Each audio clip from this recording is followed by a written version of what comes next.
بە بۆنەی ڕۆژی ژینگەی کوردستان هەڵمەتێکی بەرفراوان بۆ پاکردنەوەی خۆڵ و خاشاکی دەواازەی شاری کەلار ئەنجام دراو. لەو هەڵمەتەشدا ڕێژەیەکی زۆر لە پاشماوە و خاشاکی دەشتایی بەردەسووری قەزای کەلار کۆکرانەوە و پاکەرەوەیەکی گرێبەستی شارەوانیش داوا لە بەرپرسان دەکات بە هەمیشەیی سەردانیان بکەن و لە خەم و ماندووبوونیان تێبگەن. گەر خۆیان ئەکەنە شوێنی خۆمان ئەو کاتە دەزانن کامە ئیشێکی ئەرکی گرانە و سەختە بەرە ئەم گەرمە و هەڵای داواگەم هەر کاتێک ئەوە کۆبوونەوە هەوکاریمان کەن و یارمەتیماندا زیاتر و بەرپرسی زیاتر بێ بۆیرە و بزانین حاڵمان چۆنە. چارەکوانێکی بواری ژینگەی داوا لە بەرپرسان دەکات زەحمەت نەکێشن با فەرمانگە و ڕێکخراوەکانی تایبەت بە ژینگە بەکارەکانی خۆیان هەستن.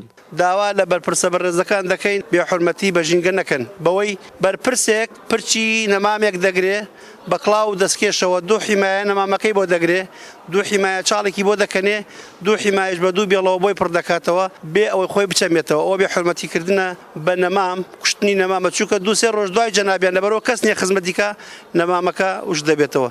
داوا لە بەرپرسانەکەین زەحمەت نەکێشن با فەرمانگە و ڕێکخراوەکان معنیەکان چالاکیەکانی ڕۆژی ژینگە ئەنجام بدەن بە پاراستنی ژینگە بە خاوێنکردنەوەی چەند شوێنێکی گەرمیانەوە لەو شتێکی ڕەمزیە بە ناشتنی نەمام لەو شوێنانەی کەوا خزمەت دەکرێت. پسپۆڕێکی بواری ژینگەی هۆشداری دەدات لە مەترسیەکانی پیسبوونی ژینگەی هەرێم و دەرهێنانی نەوت لەلایەن کۆمپانیا نەوتەکانیش بە هۆکاری ئەو مەترسیە دەزانێت. بەڕاستی ژینگەی کوردستان بە هەر سێ پێکاتی ئاو هەوا و خاکیەوە ڕوبەڕووی پیسبوونێک بووەتەوە کە جاران ئەمانوت لە بەردەم هەڕەشەی پیسبوونە ئێستا نەخێر لە ئاستی پیسبووندایە بەداخەوە ئەمیشە گەڕێتەوە بۆ کۆمەڵێک هۆکار. یەکەم شتە توانین بڵێن کەم تەرخەمی حکوومەت کە بەرپرسیارەتێکی گەورەیەکەوێتە سەرشان. دووەم ئاستی هۆشیاری خەڵک لە ئاستی ژینگە لە ئاستێکی زۆر نزمدایە. سێم بەکارهێنانی ئەو مادە گازی و ژەهراویانەی کەوا ژینگەی کوردستان پیسەکەن ئاو هەواکەی زۆربوونی ڕێژەی ئۆتۆمۆبیل بە شێوەیەکی گشتی و کۆمپانیا گەورەکانی نەوت و دەرهێنانی پاشماوەکانی نەوت و ئەو هەموو غازەیەکا بە هەوای ئەم کوردستانەوە و هەروەها ئەو مادە پاکەرەوانەی کە لەلایەن پاکەرە و قڕکەرانی کە لەلایەن جوتیارەکانەوە بەکارهێنرێ ئەوە کشت و کاڵ و سەرچاوە ئاویەکان پیسەکە.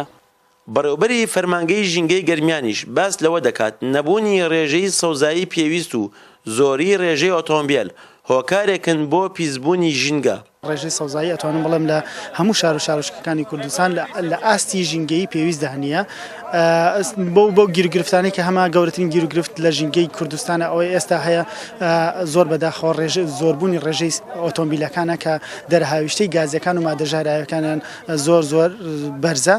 ئەگەر چیلایەنی پەیوەنددار و دەسەڵاتدارانی هەرێم لە بەردەم بەرپرسیارەتی پیسبوونی ژینگەی هەرێمن لە هەمان کاتیشدا پێویستە هاوڵاتیان هۆشیار بن لە پاکڕاگرتنی ژینگە و فڕێنەدانی هەر پاشماوە و خۆڵ و خاشاکێک کە دەبنە هۆی پیسبوونی ژینگەی کوردستان.